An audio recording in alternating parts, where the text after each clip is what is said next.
Assalamu alaikum wa rahmatullahi wa barakatuh. Boa noite, está a principiar o Jornal da Haqq TV. Seja bem-vindo. Um caminhão blindado de transporte de valores que seguia a alta velocidade provocou um aparatoso acidente de viação ao tentar efetuar uma ultrapassagem irregular, tendo acabado por embater lateralmente numa carrinha de transporte semicoletivo, onde seguiam 15 passageiros, dos quais 3 contraíram ferimentos graves. O blindado do Banco de Moçambique, que seguia no sentido Nacala-Nampula, quando chegou à zona de Nampaco, tentou sem sucesso fazer uma ultrapassagem irregular, tendo o condutor perdido o controle da viatura devido à alta velocidade em que seguia e acabou por embater numa carrinha de transporte de passageiros que se encontrava paralisada fora da faixa de rodagem para descarregar um passageiro. Testemunhas que exercem atividades próximo ao local do incidente contaram à nossa equipa de reportagem que o condutor do caminhão blindado seguia a alta velocidade e quando tentou fazer uma ultrapassagem, bateu no semicoletivo que se encontrava parado fora da estrada, onde se preparava para descarregar um passageiro.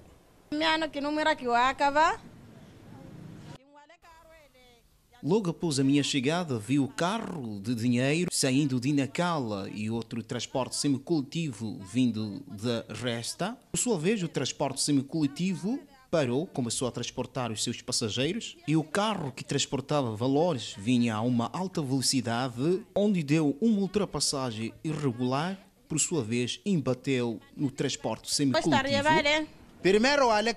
Primeiro passou o carro de intervenção de segurança, de seguida vinha já o caminhão a uma alta velocidade, o carro blindado não conseguiu efetuar a ultrapassagem, de seguida o carro embateu no transporte semicoletivo onde lá tinham pessoas, sofreu uma criança. Entretanto, tentativas de ouvir o condutor do caminhão blindado do Banco de Moçambique não surtiram efeitos porque, apesar da insistência da nossa equipa de reportagem, este declinou-se a prestar declarações sobre o acidente que supostamente provocou, alegando ordens superiores. No entanto, o jovem condutor da carrinha de transportes semicoletivo de passageiros explicou as circunstâncias que estiveram na origem do sinistro. Esse carro estava a sair lá com 2 carros à frente e mais esse carro. Daí eu reduzi, afastei para desse lado daqui. E aquele carro arrastou-se dentro do trabalho dele, me bateu, daí virou-se para aí. Importa destacar que nos últimos tempos têm ocorrido acidentes com alguma frequência nas estradas da província de Nampula, o que contrasta com os apelos do porta-voz da Polícia da República de Moçambique, segundo os quais a corporação tem vindo a fazer campanhas de sensibilização aos condutores na via pública. Representantes do governo, da sociedade civil e investidor e do setor mineiro juntaram-se esta sexta-feira em Nampula em seminário oficial de lançamento do projeto de fortalecimento da sociedade civil e da iniciativa de transparência da indústria extrativa a nível da Zona Norte. A diretora da Economia e Finanças, que dirigiu o ato em representação do governador da província de Nampula, apelou sobre a necessidade de partilha de informações no que concerne aos investimentos aplicados e os rendimentos resultantes da exploração de recursos minerais. A província de Nampula é uma das pessoas, um enorme potencial de recursos minerais, desde areias pesadas, parte da qual em fase de exploração nos distritos de Larde e Angoche. Estamos a falar do ouro, pedras preciosas, entre outros, cuja gestão e aproveitamento sustentável constitui um desafio e requer a participação de todos os intervenientes nesta indústria, de modo que possa contribuir na melhoria da vida dos moçambicanos. Ao longo dos mais de 5 anos de adesão de Moçambique à ITI, o governo diz ter produzido 7 relatórios de avaliação sobre os mecanismos de transparência na área de mineração. Todos os outros relatórios com progressos satisfatórios, que significa cumpridor. O último é que tivemos alguma classificação com progressos satisfatório. Significa que temos que redobrar esforço no sentido de podermos melhorar os aspectos que não tiveram a sua devida adequação ao nível do país, ao nível do setor dos recursos minerais, com todos os outros intervenientes no processo da indústria extrativa, tanto com empresas, tanto com a própria sociedade civil. A iniciativa de transparência da indústria extrativa é uma coligação global do governo, empresas, sociedade civil e investidores comprometidos com a transparência de gestão e de prestação de contas no setor extrativo em vários países do mundo. Participantes ao seminário de lançamento do projeto de fortalecimento da sociedade civil na indústria extrativa defendem a partilha de informações em cadeia de produção mineira. Para alguns participantes a este encontro, o desconhecimento do quadro legal e falta de comunicação entre o governo, investidores e as comunidades locais constitui uma das principais causas de conflito no setor mineiro. Com o fortalecimento das organizações da sociedade civil, vários desafios se colocam a este setor. É importante que o cidadão saiba, de modo que, ao dar a sua opinião, mesmo em debates destes, em outros fóruns de discussão sobre a economia do nosso país e o desenvolvimento humano e econômico do nosso país, termos em conta as receitas. Por exemplo, se o cidadão exige salário, exige condições e tudo, e não sabe quando entra, só aquele que recebe as receitas que diz, olha, não temos dinheiro. É muito importante porque vamos até agora, ha havido um tipo de, vamos dizer, praticamente abuso de estes camponeses que han descoberto pedras, gemas em seus machambas e não tinham como explorar, como pagar seus senhas mineiras, como ter a maneira de não ter que vender a estrangeiros. Então, nós estamos aí para apoiar associações locais. Temos que ter esta obrigação de prestar contas àquele que é o dono.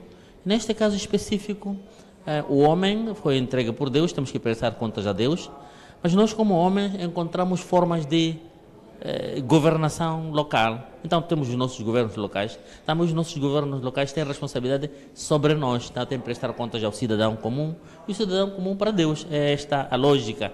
Por isso tem que haver transparência, tem que haver aqueles que estão a gerir os recursos, não devem pensar que são deles, tem que assegurar e ter na consciência de que estão a gerir algo que não é deles. O seminário foi organizado pelo governo em parceria com a Ciclicane e a Couca JDA, duas organizações da sociedade civil baseadas na capital do país.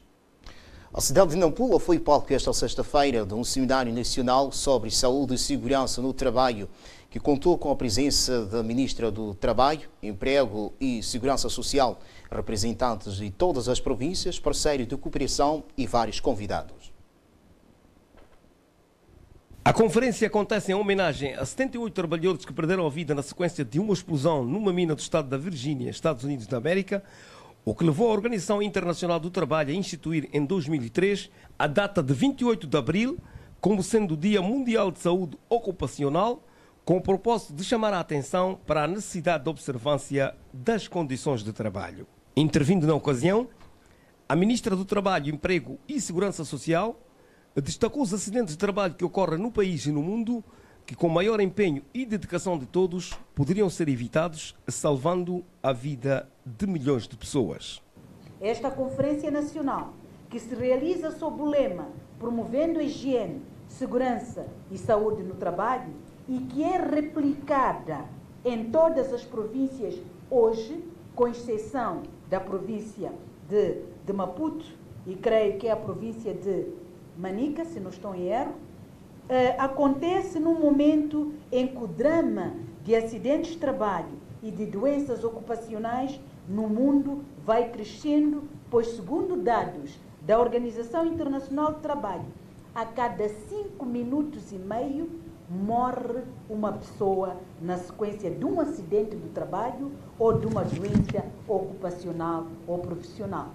O que significa que no mundo inteiro, todos os anos, mais de 2,7 milhões de trabalhadores perdem a vida em acidentes de trabalho e cerca de 16 milhões por doenças ocupacionais.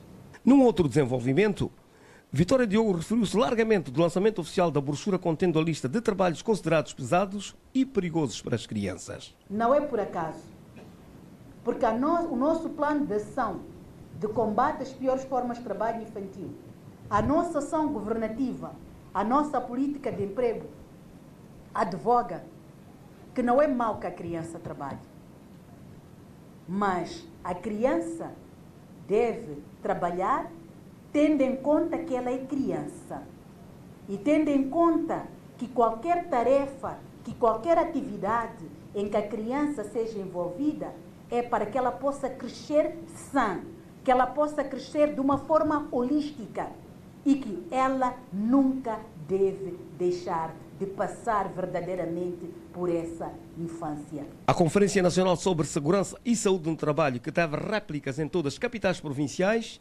realizou-se sob o lema Promovendo a Higiene, Segurança e Saúde no Trabalho.